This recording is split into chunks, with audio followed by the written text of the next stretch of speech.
Hi friends, आज मैं आपके सामने प्रस्तुत कर रही हूँ वेद प्रकाश जी का उपन्यास दूसरी क्रांति का पार्ट 6। विकास की होल से सब कुछ देख रहा था। अभी फिचिंग और जेम्स बॉन्ड दरवाजे तक पहुँच भी नहीं पाए थे, तभी ऊपर की छत में बने एक रोशनदान से एक हाथ चमका। उस हाथ में सफ़ेद दस्ताने और कलाई स्याह लिबास से लिपटी हुई थी। उस हाथ में एक रिवॉल्वर भी दबा हुआ था।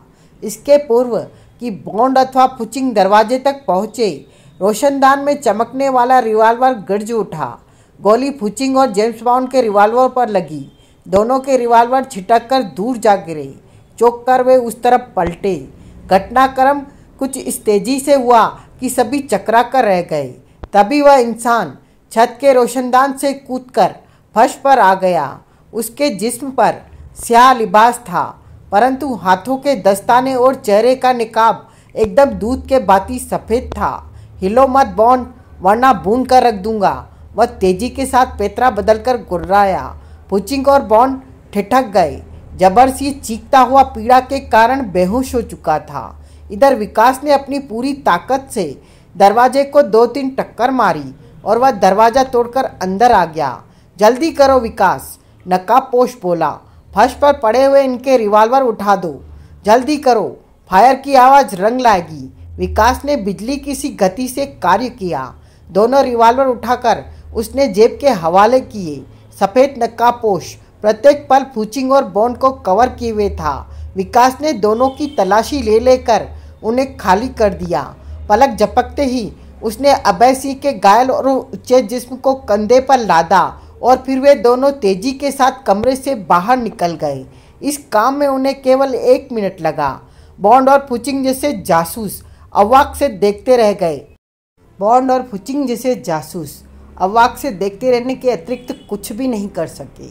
सफ़ेद नकाबपोश और विकास ने बाहर निकलकर रेस लगा दी। फुचिंग और बॉन्ड भी लपके, परंतु उनके पास कोई हथियार न था। इधर विकास और सफ़ेद नकाबपोश लगातार तेजी के साथ इमारत से बाहर की ओर भागते चले जा रहे थे। सारी इमारत में हंगामा सा मच चुका था। सामने से सैनिक आया, परंतु पलक झपकते ही सफ़ेद नकाबपोश ने उसे पार लगा दिया। वे भागते गए। सैनिक टकराते तो उनके रिवॉल्वर गरज कर उन्हें खुदागंज का टिकट थमा देते थे। भागते भागते वे इमारत के मुख्य द्वार तक पहुंच गए। उसी समय उनके पीछे से किसी ने फायर किया और गोली सफ़ेद नकाबपोश के पैर में घुस गई। नकाबपोश के कंठ से हल्की सी कराह निकली और वह लड़खड़ा गया। विकास अभय को कंधे पर डाले ही बिजली की गति से पलटा और एक फायर के साथ उसने इमारत की एक खिड़की से फायर करने वाले सैनिक को मार गिराया। उसी पल इमारत के किसी दूसरे भाग से गोली चली। यह गोली सफ़ेद पोश के पेट में घुस गई। वह खुद को संभाल नहीं सका और त्योराकर धड़ाम से वहीं गिर गया। न जाने क्यों इस नकाबपोश को गोलियां लगते देखकर विकास का खून खोल उठा। उसके रिवॉल्वर ने फुर्ती के साथ छत पर खड़े उस सैनिक को भी मार दिया जिसने सफ़ेद नकाबपोश के पेट में गोली मारी थी। अगले ही पल विकास यह देखकर चमत्कार सा रह गया कि 2 लोग गोलियां लगने के बावजूद भी सफ़ेद नकाबपोश न केवल उछलकर खड़ा हो गया, बल्कि फुर्ती के साथ दरवाजे के जरिए इमारत के बाहर जंप लगाता हुआ चीखा, आओ विकास। विकास ने भी अभय को संभाल कर उसके पीछे जंप लगा दी। बाहर रास्ता साफ था।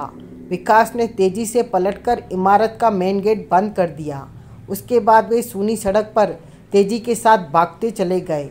अभी उन्हें अधिक भागना नहीं पड़ा था कि अचानक सड़क से बाईं ओर लंबी झाड़ियों से एक हट्टा कट्टा नवयुवक उदय हुआ। उसके जिस्म पर बड़ा कीमती सूट था, पैरों में चमचमाते हुए काले जूते, आंखों पर काला चश्मा, गले में टाई। वह युवक पूरा अप टू डेट बना हुआ था। अभी उसे देखकर ये दोनों पूरी तरह ठिठके भी नहीं थे कि बड़ी तेजी से झुककर वह अप टू डेट नवयुवक अपने बाएं हाथ के अंगूठे के बाद की 2 उंगलियों से दाएं पैर का घुटना खुजाने लगा। सफ़ेद नकाबपोश उसकी यह हरकत देखकर बुरी तरह चौंक पड़ा। बस ही उसके मुंह से निकला, क्रांति का देवता। सड़क के अगले मोड़ पर मोटरसाइकिल खड़ी है। वह युवक प्रभावशाली स्वर में बोला, वह तुम्हारे काम आएगी। उसने तेजी से कहा और फिर तुरंत ही बोला, अब तुम जा सकते हो। सफ़ेद नकाबपोश आज्ञा पाते ही पुनः सड़क पर भाग लिया। विकास भी उसके पीछे लपका। कुछ देर दौड़ने के बाद विकास ने पीछे मुड़कर देखा तो दंग रह गया। सड़क दूर दूर तक खाली पड़ी थी। वह युवक इतनी ही देर में न जाने कहाँ गुम हो गया था। विकास को तो उस युवक का मिलना स्वप्न मात्र ही लगा था। पूरे आधे मिनट भी तो वह सामने नहीं रहा था।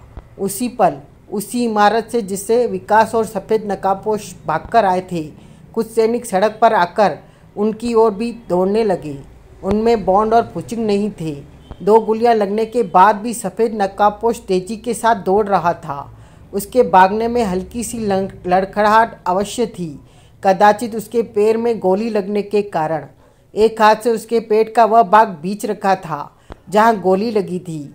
खून रिस रहा था और सड़क पर खून की मोटी मोटी बूंदों के निशान बनाते जा रहे थे। शीघ्र ही वे सड़क के मोड़ पर मुड़े। मोड़ पर ही लाल रंग की मोटरसाइकिल खड़ी थी। विकास को मानना पड़ा कि उस सूट वाले युवक का मिलना स्वप्न नहीं था, हकीकत थी। विकास मोटरसाइकिल की ड्राइविंग सीट पर जम गया।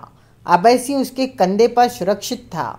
सफ़ेद नकाबपोश पीछे वाली सीट पर जम गया। एक ही किक में मोटरसाइकिल स्टार्ट हो गई। अगले ही पल वे दोनों हवा से बातें कर रहे थे। सूनी सड़क पर मोटरसाइकिल भागती चली जा रही थी। अभी वे अधिक दूर भी नहीं निकले थे कि सामने से 2 सैनिक ट्रक आते हुए दिखाई दिए। विकास का माथा ट्रक देखते ही ठनका। उसने एक पल भी नहीं गंवाया और तुरंत मोटरसाइकिल रोक दी।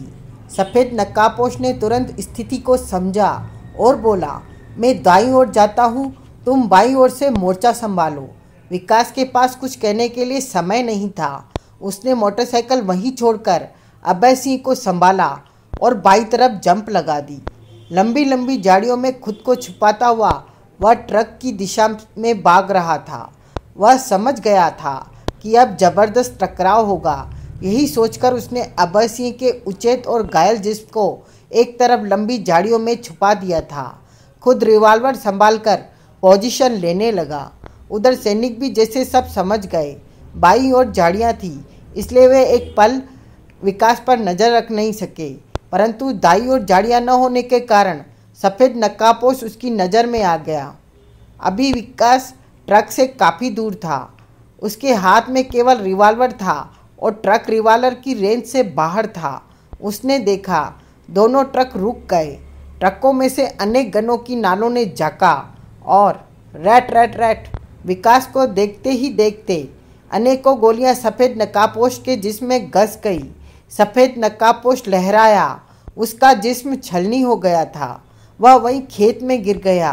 उसका रिवॉल्वर भी न जाने कहाँ गिर गया था। विकास के सारे जिस्म में एक भयानक तनाव आ गया। अपनी विवशता पर वह झुंझला उठा। काश उसके हाथ में इस समय रिवॉल्वर के स्थान पर कोई गन होती तो वह लाशों के अंबार लगा देता। रिवॉल्वर संभालकर वह भयानक इरादों के साथ खुद को झाड़ियों में छुपाता हुआ ट्रक की ओर भागता ही चला गया। अभी वह ट्रकों से दूर ही था कि न जाने किस अज्ञात दिशा से हवा में चकराते हुए 2 हैंड ग्रेनेड आए और एक एक दोनों ट्रकों पर गिरे। कर्णभेदी धमाके हुए। मानवीय चीखों से वातावरण कांप उठा। दोनों ट्रक पलक झपकते ही एकदम स्वाह हो गए। अब वहाँ आग थी। आग में जलते हुए सैनिक थे। वे बिलबिला रहे थे। बड़ा ही भयानक दृश्य था।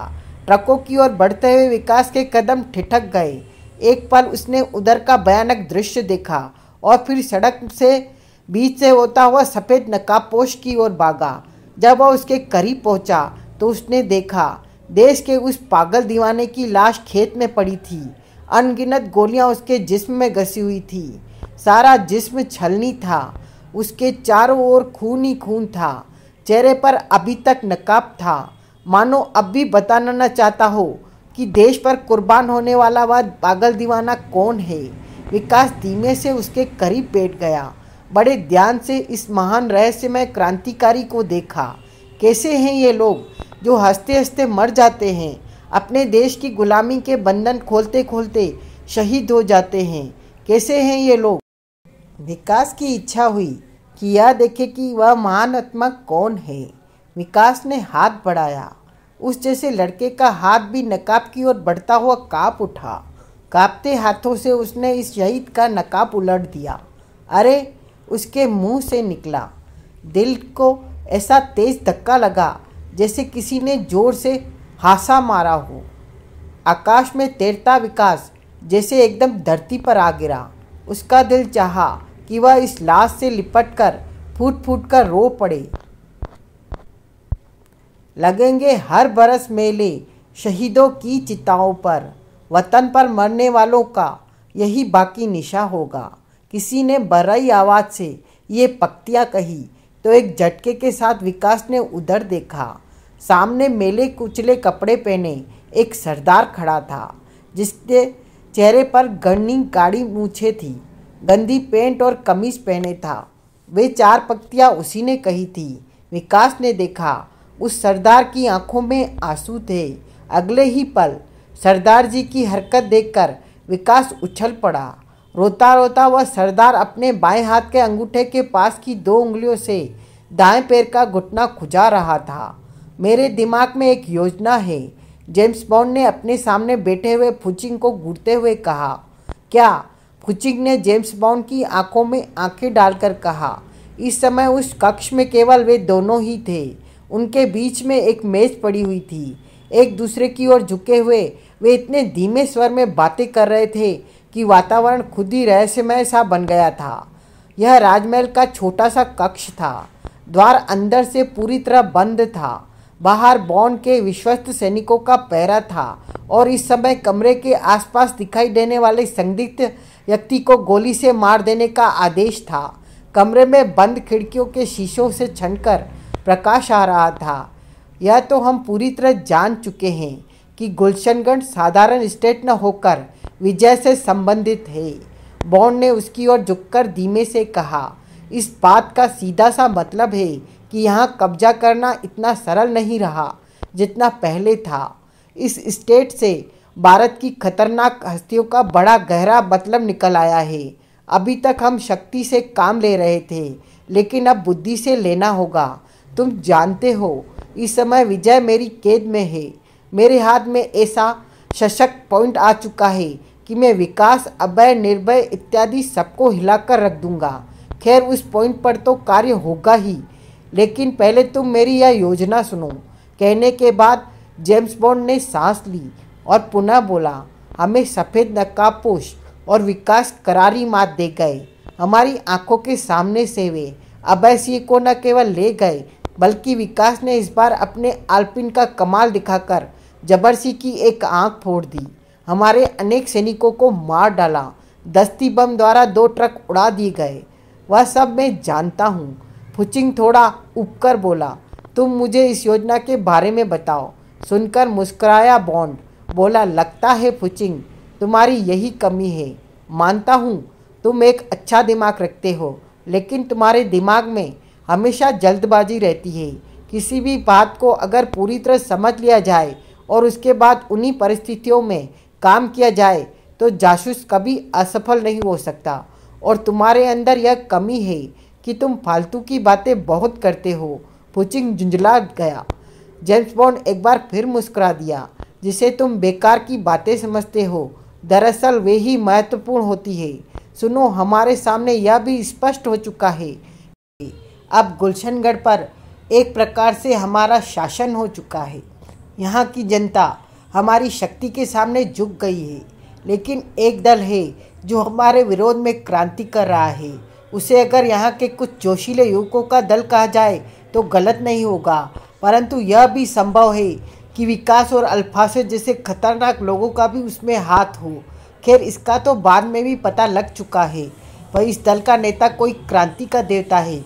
यह क्रांति का देवता कौन है, इस रहस्य को अभी तक खुद उसके अतिरिक्त कोई नहीं जानता।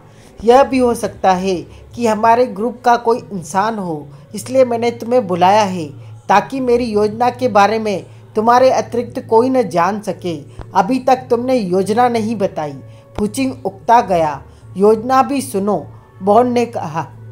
यह तो तय है कि क्रांतिकारी अंधे देशभक्त हैं। अपने देश के किसी भी इंसान को बचाने के लिए अपने प्राण तक दे सकते हैं। विशेष रूप से महाराज भानु प्रताप पर तो हर क्रांतिकारी बार बार जान न्योछावर कर सकता है।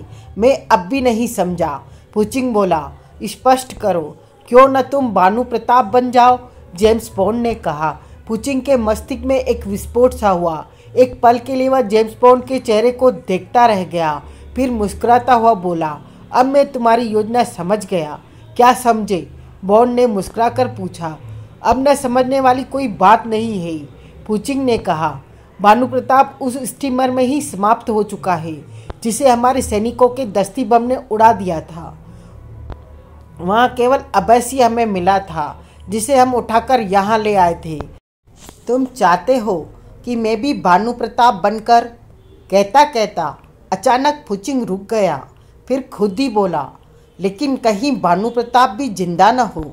ये तुमने कैसे कहा? विकास भी तो जिंदा है, पुचिंग बोला। वह भी उसी स्टीमर में था। तुम्हारा दिमाग खराब हो गया है पुचिंग, जेम्स बॉन्ड पुनः मुस्कुराकर बोला। तुम जानते हो कि विकास पूरा शैतान है। उस घटना में बचना उसके लिए साधारण सी बात है, परंतु क्या तुम बूढ़े भानु प्रताप से भी उस शैतान जैसी फुर्ती की आशा करते हो? उस लड़के जैसी फुर्ती तो जवान भी नहीं दिखा सकते। पुचिंग पर जैसे विकास के नाम का भूत सवार हो चुका था। उस बूढ़े से तो स्वप्न में भी उम्मीद नहीं की जा सकती। इसलिए कह रहा हूँ कि भानु प्रताप मारा जा चुका है, बॉन्ड ने कहा। लेकिन एक भानु प्रताप हमारी जेल से भागेगा, हमारे सैनिक उसके पीछे होंगे, परंतु वह हाथ नहीं आएगा। हम उसे पकड़वाने वाले पर 10,000 का इनाम रखेंगे, जिससे यह स्पष्ट होगा कि भानु प्रताप हमारी कैद से भागा है। निश्चित रूप से यह खबर क्रांतिकारियों में हलचल मचाएगी और वे भानु प्रताप से अवश्य संपर्क स्थापित करेंगे। बस यह हमारी विजय होगी।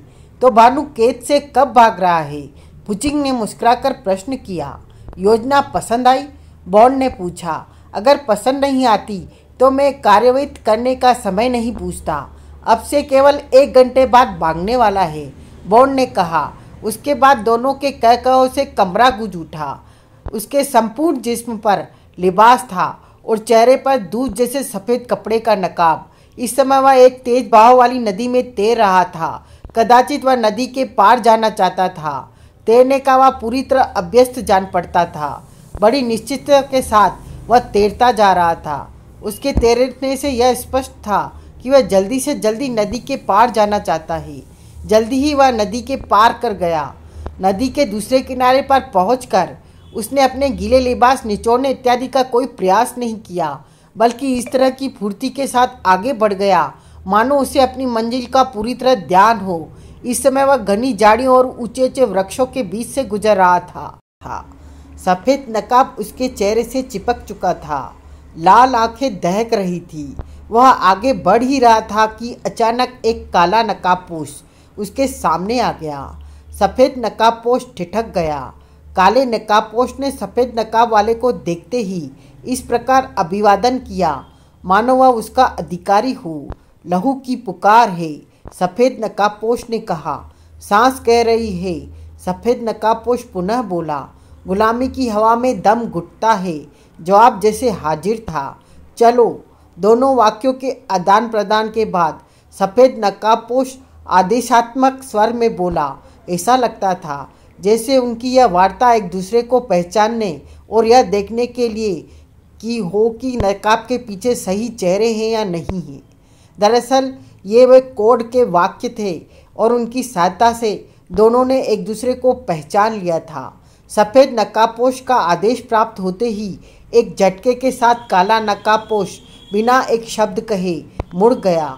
उसके स्याह लिबास पर चमचमाते अंकों से 30 नंबर लिखा हुआ था। कदाचित यह भी कोई क्रांतिकारी था और जिस तरह सुपर रघुनाथ को 37 नंबर दिया गया था, उसी प्रकार उसे 30 नंबर प्राप्त था। एक दूसरे से बिना कोई वार्ता किए वे आगे बढ़ते गए।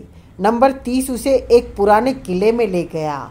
जब वे एक हॉल में पहुंचे तो सफ़ेद नकाबपोश ने देखा कि हॉल के चारों ओर स्याह नकाबपोश खड़े थे। उनके जिस्म पर काला लिबास था, परंतु उस पर लिखा नंबर अलग अलग था। सफ़ेद नकाबपोश के वहां प्रविष्ट होते ही सबने अभिवादन किया। वह हॉल के बीचों बीच खड़ा हो गया। कुछ देर पश्चात उन सबके सामने एक सुनहरा नकाबपोश प्रकट हुआ। उसके सामने आते ही पहले सबके सिर श्रद्धा से झुके। उसके सीने पर लिखा था क्रांति का देवता। सामने खड़ा हुआ वह अपने बाएं हाथ के अंगूठे के पास की 2 उंगलियों से थोड़ा सा झुककर दाएं पैर का घुटना खुजा रहा था। जिस्म क्या है? सफ़ेद नकाबपोश ने क्रांति के देवता से प्रश्न किया। वतन की खाक। खाक कहाँ जाएगी? आज़ादी के दामन में। थैंक यू सर, नकाबपोश ने कहा। ये सब हमारा नियम है। क्रांति के देवता की बेहद प्रभावशाली आवाज़ गूंजी। हम अपने चेहरे छुपाकर अपने देश की रक्षा कर रहे हैं। हम एक दूसरे को भी अपना व्यक्तित्व नहीं दिखाना चाहते। इसके पीछे सबसे महत्वपूर्ण कारण यही है कि हम में से अगर कभी कोई पकड़ा जाए तो अन्य किसी के विषय में बताने में असमर्थ हो। हमने यह सब अपनी सुरक्षा हेतु किया है, परंतु विदेशी कुत्ते भी इसी नकाब का लाभ उठा सकते हैं। इससे बचने के लिए प्रत्येक नंबर को अलग कोड दिए गए हैं। आपस में एक दूसरे को कोड से पहचान कर यहाँ प्रविष्ट होते हैं। आप जानते हैं कि किसी भी एक नंबर क्रांतिकारी से केवल एक निश्चित नंबर वाला ही कोड पूछ सकता है, अन्य कोई नहीं। इसी प्रकार सफ़ेद नकाब वाला केवल हमसे पूछ सकता है। खैर छोड़ो इस विषय को। क्रांति के देवता ने खुद ही बात काट दी। उसके बाद एक क्षण तक वहाँ सन्नाटा रहा। आप सबको पता लग चुका है कि इस देश के महाराज भानु प्रताप सिंह विदेशियों की कैद से फरार हो गए हैं। भानु प्रताप हमारे लिए अत्यंत ही महत्वपूर्ण आदमी है। विदेशी कुत्तों ने उनके ऊपर 10,000 का पुरस्कार रखा है। इतना कहकर क्रांति का देवता फिर चुप हो गया।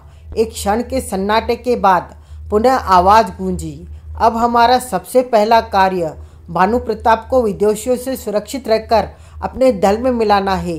नंबर 30 और 37 अपने अपने दल के साथ अलग अलग भानु प्रताप सिंह को तलाश करेंगे। सफ़ेद नकाबपोश अकेला ही यह कार्य करेगा। पुनः सन्नाटा। फिर वही आवाज़। नंबर 30, 37 तथा उसके दल के लोग और सफ़ेद नकाबपोश का कार्य समाप्त हो चुका है। अब वे जा सकते हैं और अपने कार्य में लग सकते हैं। आदेश प्राप्त होते ही 30 और उसके साथ 1 से लेकर 5 नंबर तक के क्रांतिकारी बाहर निकल गए। इसी प्रकार 37 नंबर के साथ 6 से 10 नंबर तक थे। सफ़ेद नकाबपोश अकेला ही था। वे सब बाहर जाकर अलग अलग दिशाओं में मुड़ गए। उधर क्रांति के देवता की आवाज़ गूंज रही थी। नंबर 20, तुम अपने दल के साथ भारतीय जासूस विजय को विदेशियों की कैद से निकालने में मदद करोगे। यह कार्य जल्दी होना चाहिए। तुम जा सकते हो। 20 नंबर के साथ साथ 11 से 15 नंबर तक के नकाबपोश बाहर चले गए। नंबर 50, क्रांति के देवता ने अगला आदेश दिया। तुम स्टेट पर फिलहाल केवल रैना और उसके साथ एक अजय नामक व्यक्ति है, उसे तलाश करोगे। आदेश प्राप्त होते ही 50 नंबर के साथ 40 से लेकर 44 नंबर तक के नकाबपोश चले गए। क्रांति का देवता इसी प्रकार आदेश देता रहा। अंत में हाल खोली हो गया। तब उसने अपनी आदत के मुताबिक बाएं हाथ के दाएं पैर का घुटना खुजलाया। आज काफ़ी हद तक उसकी आंखें इस अंधेरे में देखने की अभ्यस्त हो चुकी थी। वह एक बेहद अंधेरी कोठरी में था।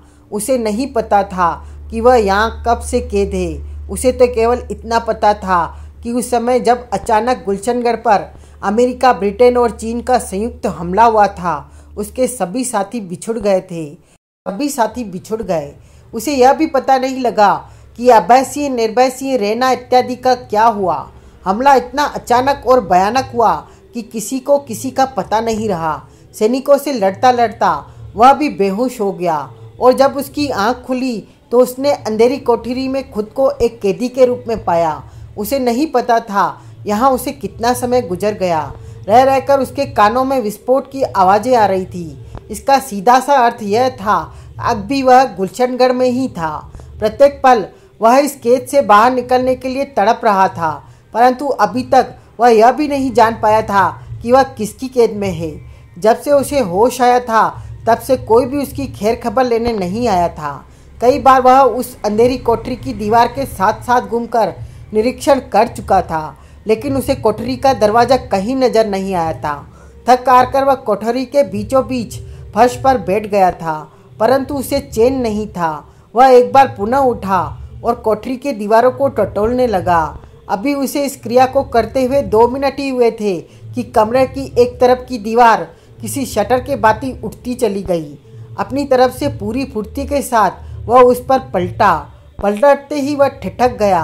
सामने एक इंसान खड़ा था, पूर्णतया काले कपड़ों में लिपटा, स्याह नकाबपोश। उसके हाथ में एक रिवॉल्वर था जिसका रुख बिना किसी घुमा फिराव के सीधा उसी की ओर था। शटर जैसे स्थान के खुलने के कारण काफ़ी हद तक वहां प्रकाश हो गया था। एक पल के लिए दोनों एक दूसरे को देखते रहे।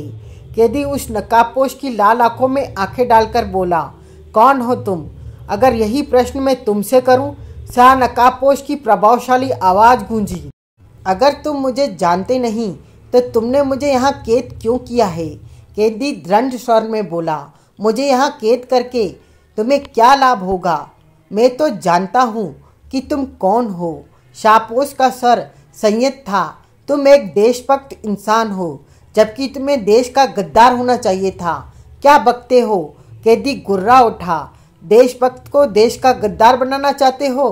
कभी कभी देशभक्तों को गद्दारी करके देशभक्ति दिखानी पड़ती है। शाह नकाबपोश बोला, खैर अभी तुम इन बातों को नहीं समझोगे। मेरे साथ आओ, तुम्हें सब कुछ समझाता हूँ। लेकिन एक बात याद रखना, हालांकि मैं तुम्हारा दुश्मन नहीं हूँ, लेकिन तुमने अगर कोई भी अनुचित हरकत की तो बेहिचक गोली मार दूंगा। यह वादा है कि अगर तुम ठीक रहे तो मैं तुम्हारा बाल भी बांका नहीं करूँगा। कैदी ने एक बार शाहपोश को घूरा, फिर कुछ सोचकर उसके साथ आगे बढ़ गया। वह रिवॉल्वर संभाले उसके पीछे पीछे चल रहा था। जल्दी ही वह उसे एक कमरे में ले आया। कमरे के अंदर एक कुर्सी पर बैठने का संकेत किया। खुद उसके सामने एक कुर्सी पर बैठ गया। तुम्हारा नाम गणपत सिंह है? एकाएक वह शाहपोश गणपत सिंह से बोला। मैं केवल बेहोश हुआ था। कैदी बोला, मेरी स्मृति नहीं गई जो मैं अपने आप को तथा अपने नाम को भी भूल जाऊं। अपने बारे में मैं जानता हूं, तुम अपने बारे में बताओ। तो क्या वास्तव में तुम गणपत सिंह हो? शाहपोश बोला, इसका मतलब तुम्हें संदेह है? अगर तुम गणपत सिंह हो तो फिर वह कौन है जो खुद को गणपत बताता है? न केवल बताता है बल्कि उसकी सूरत हूबहू तुम जैसी है। वह आजकल विदेशियों से मिला हुआ है। जेम्स बॉन्ड से उसने कहा है कि वह तो बहुत पहले से अब्बासी का तख्ता पलटने का ख्वाब देख रहा था ताकि गुलशनगढ़ का राजा खुद वह बन सके। आजकल वह विदेशियों के साथ मिलकर गुलशनगढ़ के निवासियों पर अत्याचार कर रहा है। क्या? गणपत सिंह उछल पड़ा। मैं बिल्कुल ठीक कह रहा हूँ, शाह नकाबपोश बोला।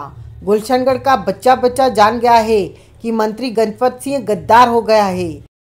तुम्हारे बेटा शेरा को भी सब कुछ पता लग गया है। वह खुद तुम्हारे खून का प्यासा है। क्या कहते हो? गणपत सिंह चीख पड़ा। मैं ठीक कह रहा हूँ, लेकिन मैं तो यहाँ तुम्हारी कैद में हूँ। शेरा अथवा अन्य लोग इस रहस्य को क्या जाने? शाहपोश ने कहा, वे तुम्हें जहाँ भी देखेंगे मार डालेंगे। कोई तुम्हारी कुछ नहीं सुनेगा। मुझे मरने का नहीं, देश की चिंता है। गणपत सिंह गुर्राया। क्या तुम इस देश के लिए अपनी जान दे सकते हो? शाहपोश ने प्रश्न किया। बेशक, तब मुझे अपना ही साथी समझो। शाहपोश बोला, मैं भी इन विदेशियों के पंजे से इस देश को आज़ाद कराना चाहता हूँ। अगर वास्तव में तुम इस देश की मदद करना चाहते हो तो मेरे प्लान पर चलना होगा। लेकिन तुम कौन हो?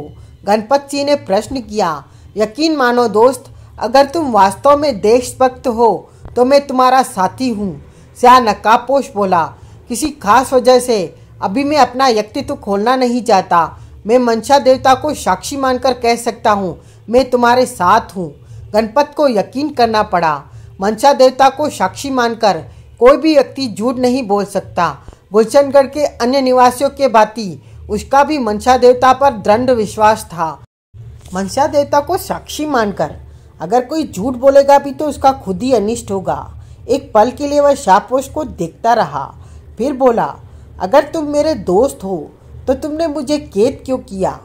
सुनो, शाहपोश बोला, जो मैं चाहता हूँ उसे ध्यान से सुनो। यह मुझे पता लग चुका था कि गणपत सिंह स्टेट के विरुद्ध गद्दार निकल गया है। वह विदेशों से मिल गया है, लेकिन नहीं नहीं, बीच में मत बोलो, शाहपोश बोला।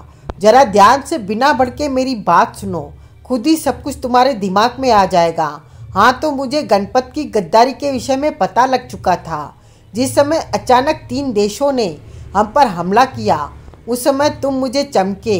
मैं क्योंकि एक देशभक्त था, इसलिए तुम्हें देखते ही मेरा खून खोल उठा। दिल चाहा कि तुम्हें तुरंत गोली से उड़ा दूं, लेकिन तभी मेरे दिमाग में आया कि तुम जैसे गद्दार की मौत इतनी सरल नहीं होनी चाहिए। यही सोचकर तुम्हें मारने के स्थान पर कैद कर लिया। मैं रण के मैदान में कूद चुका था। इसी बीच मुझे मालूम हुआ कि गणपत सिंह बराबर विदेशियों का साथ दे रहा है। इस सूचना पर मेरा चौंकना स्वाभाविक था, क्योंकि तुम तो मेरी कैद में थे। तुम काफ़ी अरसे से अभय सिंह के वफादार मंत्री थे, इसलिए यह बात मेरे कंठ से नीचे नहीं उतर रही थी कि गणपत सिंह गद्दार हो सकता है। अंत में मैंने इस खोज में लग गया कि वह कौन है जो गणपत सिंह यानी तुम्हें बदनाम कर रहा है। आज मैं इतने प्रयासों के बाद सफल हो गया। मैंने गणपत सिंह बने उस इंसान को गिरफ्तार कर लिया। मैंने उसे इस समय गिरफ्तार किया जिस समय वह रेना के उच्चेत जिस्म को कंधे पर डाले एक खंडर से निकल रहा था। उसे टॉर्चर करके पूछ रहा था कि उसके कंधे पर जो रेना है वह रेना नहीं, बल्कि रेना की वही अमशक्ल लड़की थी जो जेम्स बॉन्ड के साथ आई थी। कदाचित तुम उसका नाम भी जानते हो। उसका नाम क्रीमिया है। उसने यह भी बताया है कि जेम्स बॉन्ड ने अल्फासे के पंजे से क्रीमिया को छुड़ाने का कार्य उसे सौंपा था। वह क्रीमिया को बॉन्ड के पास लेकर जा रहा था। वह इंसान कौन है जो खुद को गणपत सिंह कहता था? गणपत सिंह ने प्रश्न किया। वह जबर सिंह है क्या? गणपत सिंह उछल पड़ा। मैं बिल्कुल ठीक कह रहा हूँ, सफ़ेद नकाबपोश बोला। इन सब घटनाओं को देखते हुए मैंने एक स्कीम तैयार की है। कैसी स्कीम? जब तक गणपत सिंह बनकर जो पार्ट जबर सिंह अदा कर रहा है, अब उस पार्ट को तुम यानी असली गणपत सिंह प्ले करोगे। यानी तुम क्रीमिया को लेकर जेम्स बॉन्ड के पास जाओगे और उसके दल में घुसकर उसकी शक्ति, साजिश इत्यादि का अध्ययन करोगे। वेरी गुड, गणपत सिंह के मुंह से एकदम निकला। मैं तुम्हारा मतलब अच्छी तरह समझ गया हूँ। मैं एकदम तैयार हूँ। मेरे सामने उस कुतिया को लाओ जो खुद को यहाँ की राजकुमारी बताना चाहती थी। मैं उसके खून का प्यासा हूँ। स्याह नकाब के पीछे छुपे होठों पर मुस्कान दौड़ गई। बोला, इस उतावलेपन से काम नहीं चलेगा गणपत। अगर तुम क्रीमिया को किसी भी प्रकार की हानि पहुँचाओगे तो सिद्ध हो जाएगा कि तुम गणपत नहीं हो जो विदेशियों से मिल चुका है, बल्कि वह गणपत जो जिसके दिल में देशभक्ति का जज्बा है। अब वह हर काम इस प्रकार होगा जैसे देश का गद्दार हो। गद्दार बनकर ही तुम अपने देश को आज़ाद करा सकोगे। गणपत सिंह चुप हो गया। कदाचित वह शाहपोश के कथन से सहमत हो गया था। बोलो, क्या इस प्लानिंग में कार्य करने के लिए तैयार हो? इसी समय से गणपत सिंह ने उत्साह भरे अंदाज में कहा। ब्लैक बॉय यानी अजय और रैना भागते भागते गुलशनगढ़ की राजधानी में पहुंच चुके थे। रैना को अभी तक अपने विजय भैया की चिंता थी, लेकिन ब्लैक बॉय उसे साथ लेकर भागता ही चला आया था। हालांकि उसे भी विजय और गुलफाम की चिंता थी, परंतु यह आदेश विजय ने उसे सीक्रेट सर्विस के चीफ की हैसियत से दिया था, जिसकी वह स्वप्न में भी अवहेलना नहीं कर सकता था। लेकिन अब उसकी समझ में नहीं आ रहा था कि वह कहाँ जाए। सारी राजधानी में मौत जैसा सन्नाटा था, मानो मार्शल लॉ लगी हुई हो। हर घर का दरवाजा बंद था। सड़कों पर केवल अमेरिका, ब्रिटेन और चीन के सैनिक शस्त्रों से लैस होकर टहल रहे थे। लाशें हटवा दी गई थी, परंतु अभी भी जगह जगह इंसानी लाशें पड़ी हुई थी। ब्लैक बॉय की समझ में नहीं आ रहा था कि वह रैना को लेकर कहाँ जाए, जहाँ सुरक्षित रहा जा सके। बिना किसी ठिकाने के किसी भी सैनिक से टकराना उसे मूर्खतापूर्ण कार्य ही लगता था। हालांकि उसका दिल विदेशियों के खून से अपने हाथ रंगने के लिए मचल रहा था, परंतु फिर भी वह टकराने से पूर्व कोई ठिकाना देख लेना चाहता था। इस समय वे दोनों एक पतली सी गली में खड़े थे। कौन है?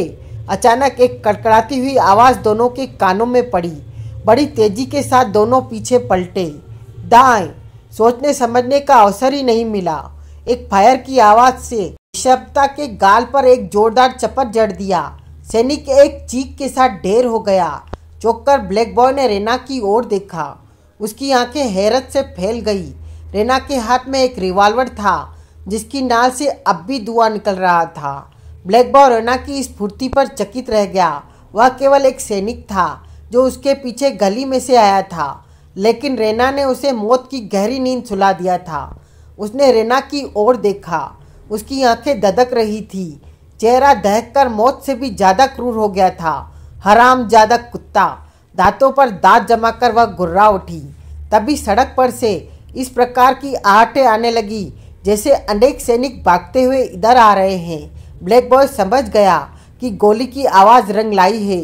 उसने तेजी के साथ रैना का हाथ थामा और गली के अंदर भागने का प्रयास करता हुआ बोला, आओ रैना, छोड़ो भैया। पागल सी होकर रैना ने एक झटके के साथ हाथ छुड़ा लिया। बुज़दिल मत बनो। पहले तो तुम विजय भैया को वहां छोड़ आए। वे तो इतने अधिक सैनिकों से भी नहीं घबराए, और तुम हो कि कायर कहीं के, तुम मेरे भाई नहीं हो सकते। ब्लैक बॉय अवाक रह गया। वह रैना को कैसे समझाता कि ऐसे समय पर भावुकता काम नहीं आती। यह लड़ाई बुद्धिमानी की है और बिना किसी प्रकार के ठिकाने के लड़ना मूर्खता है। लेकिन न तो रैना के पास यह समझने के लिए वक्त था और न ही ब्लैक बॉय के पास यह समझाने के लिए। रैना भैया, ब्लैक बॉय ने कुछ कहना चाहा तो उसकी बात बीच में ही काटकर रैना गुर्रा उठी। भागना चाहते हो तो अपनी बहन को छोड़कर भाग जाओ। कदमों की आहट बेहद समीप आ चुकी थी। ब्लैक बॉय के पास समय नहीं था। उसने भी एक झटके के साथ रिवॉल्वर निकाला और गली के दूसरे नुक्कड़ पर जम गया। उसी क्षण सैनिक भागते हुए गली के सामने सड़क पर आए। गली के नुक्कड़ों पर छुपे हुए दोनों भाई बहनों के रिवॉल्वर गरज उठे। सैनिक ढेर हो गए, परंतु इस बार कुछ अधिक सैनिकों के भागने की ध्वनि उनके पास आने लगी। रैना, गोली दो, ब्लैक बॉय चीखा। तभी भागते हुए सैनिक सामने आ गए। इधर ब्लैक बॉय और रैना रिवॉल्वर खाली कर चुके थे। एक पल के लिए तो दोनों कांप उठे, परंतु अगले ही पल रैट रैट रैट किसी अज्ञात दिशा से एक मशीन गन गरज उठी। देखते ही देखते वहां सैनिक चीखों के साथ लाशों में बदल गए। रैना और ब्लैक बॉय अवाक से रह गए। उसी क्षण सड़क के सामने एक पेड़ पर से एक लंबा लड़का कूदा। रैना और ब्लैक बॉय उछल पड़े। वह विकास था। विकास! रैना के मुंह से एकदम निकला। मेरे बेटे! वह ममता में पागल सी होकर विकास की ओर भागी। उसने भी रैना को देखा और एकदम गन तानकर गरज उठा, ठहरो! कांपकर रैना ठिठक गई। बोली, क्या है विकास? तुम क्रीमिया भी हो सकती हो। क्रीमिया नहीं, तुम्हारी माँ रैना है विकास। गली के नुक्कड़ से प्रकट होता हुआ ब्लैक बॉय बोला। विकास यहाँ ब्लैक बॉय को देखकर चौंक पड़ा। उसके मुंह से एकदम निकला, आप यहाँ? यह समय आश्चर्य प्रकट अथवा बातें करने का नहीं है विकास। ब्लैक बॉय बोला, जल्दी से यहाँ से भागने का प्रबंध करो, बातें बाद में भी होगी। माँ! विकास के मुंह से निकला और तेजी से भागकर वह लंबा खूबसूरत मगर जदलाद लड़का रैना के चरणों में झुक गया। रैना ने उसे झट उठाकर अपने सीने से लगा लिया। न जाने क्यों रैना की आंखें छलछला गई। मेरे साथ आओ, कहकर विकास उन दोनों को लेकर एक दूसरी गली में घुस गया। कुछ देर तक वे लोग गलियों के जाल से भागते रहे। कुछ देर पश्चात विकास एक फ्लैट के सामने रुका और जेब से मास्टर की निकालकर ताला खोला और अंदर प्रविष्ट हो गया। अंदर से फ्लैट बंद कर दिया गया। अब उसमें वे केवल 3 थे। तीनों की सांसें दोकनी के बाती चल रही थी। यह किसी ऐसे इंसान का फ्लैट था। या तो वो इस हमले में मारा गया था या अथवा कहीं छुप गया था। रैना ने आगे बढ़कर विकास को अपने गले से लिपटा लिया। लंबा गोरा चिट्टा, दुश्मनों में शैतान और दरिंदे जैसे नामों से विख्यात विकास किसी नन्हे मुन्ने मासूम बच्चे के भांति अपनी माँ के वक्षों में मुंह छुपाकर अपनी सांसों पर काबू पाने का प्रयास करने लगा। ब्लैक बॉय सोच रहा था, क्या है यह लड़का? वक्त आने पर जल्लाद से भी ज़्यादा भयानक हो जाता है और इस समय ऐसा लग रहा है जैसे उस जैसा मासूम सारी दुनिया में कोई न हो। मम्मी! विकास बोला, आप यहाँ कैसे? यह सब चक्कर क्या है? मुझे इस स्टेट के राजा अभय सिंह मिले थे। उनका कहना है कि वे मेरे नाना हैं। क्या वास्तव में आप उनकी बेटी हो? हाँ बेटे, यह सच है, रैना बोली। कुछ दिन पहले मुझे भी नहीं पता था कि मैं यहाँ के राजा की लड़की हूँ। और इन्हें देखो, इनका नाम अजय है। यह मेरे भैया हैं, तेरे मामा। खोपड़ी बिन्ना गई विकास की। आश्चर्य के सागर में गोते लगाता हुआ विकास ब्लैक बॉय की ओर देखता रहा। ब्लैक बॉय ने उसे एक संकेत किया। उसके बाद विकास ने जवाब में रेना ने जो कहानी शिकारगाह में विजय और ब्लैक बॉय को सुनाई थी संक्षेप में विकास के सामने दोहरा दी। सुनकर विकास चमत्कृत सा रह गया। उसे विश्वास नहीं आ रहा था कि ऐसा भी हो सकता है। फिर उसने रेना से पूछा कि यह सब किस तरह माना जा सकता है। जवाब में जब रेना ने बताया तो विकास चमत्कृत सा रह गया।